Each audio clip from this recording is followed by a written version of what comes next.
Se fala de reforma tributária, tá, ela está sendo implantada, fala-se na reforma administrativa, reforma previdenciária, reforma política. O que você faria numa reforma política se fizesse a reforma política se entendê-la necessária? Pergunta difícil, hein, homem? Pergunta difícil. Eu vou falar minhas duas posições sobre reforma política. Quando todo mundo fala em reforma política, vocês estão falando muito em modelo de votação. É distrital misto. Muitos vão nessas linhas. Pode ter mais partido, pode ter menos partido. Eu vou levar minha reforma política para outro campo, tá? Porque, por mais que eu falasse, Renan, qual a sua opinião? Eu gostaria de ter voto distrital misto de lista fechada, para não ter nem tiririca na lista. Mas isso é uma outra discussão, a gente pode, depois, se quiser abordar em outra pergunta, a gente faz. A principal parte de uma reforma política nossa é entender qual o problema político do Brasil. E o problema político do Brasil é o orçamento e as decisões políticas são concentradas na mão de gente que administra os piores estados e municípios do Brasil, e essas pessoas não têm nenhum compromisso com o resultado, e elas mandam mais do que as pessoas que têm compromisso com o resultado. Ponto. O que eu quero dizer, traduzindo o que eu falei, é o presidente do Senado é do Amapá e o presidente da Câmara é da Paraíba. Eles não podiam estar nessa posição. Tem pessoas dos piores municípios, de regiões mais mal administradas no Brasil, no Tribunal de Contas da União, no STF. Alguns dos últimos nomeados, teve um cara do Piauí, que é o Cássio Nunes, e teve o Flávio Dino do Maranhão. Piauí e o Maranhão apresentam alguns dos piores índices de desenvolvimento humano. É como se eu pegasse para administrar um time de futebol, um técnico que acabou de ser rebaixado para a Série D. Não tem nenhum sentido eu botar um técnico na Série D na seleção brasileira, mas na política brasileira faz sentido. E como é que eu altero isso?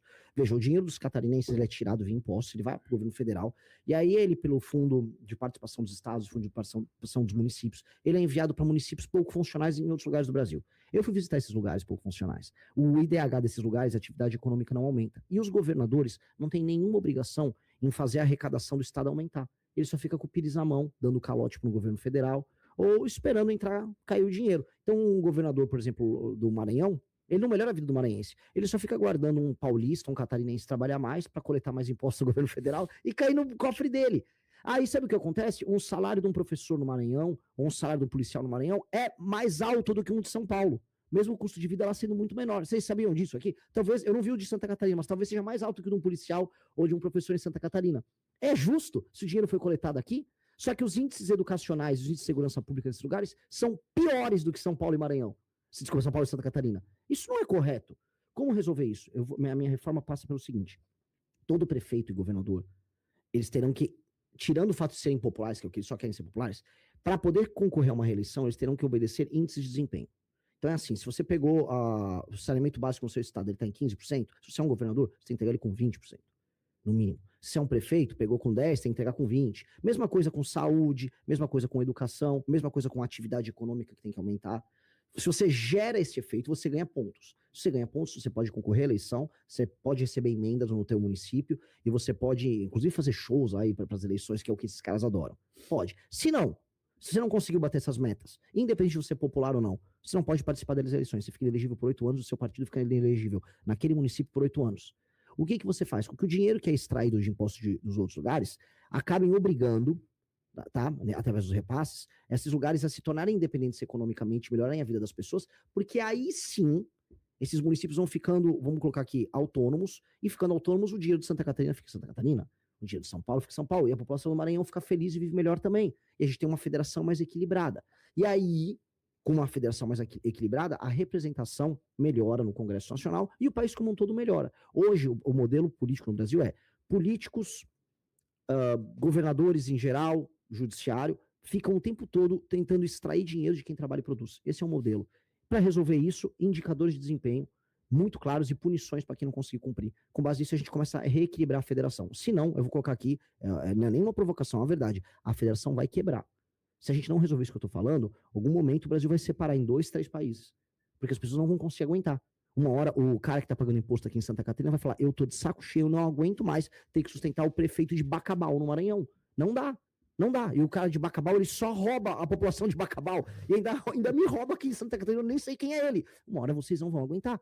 O pessoal de São Paulo não vai aguentar. E eu tô avisando, porque as pessoas estão começando a se odiar nas regiões. E a gente não pode se odiar. O Brasil é um país para ser um país imperial, um país enorme. Isso tem que ser resolvido.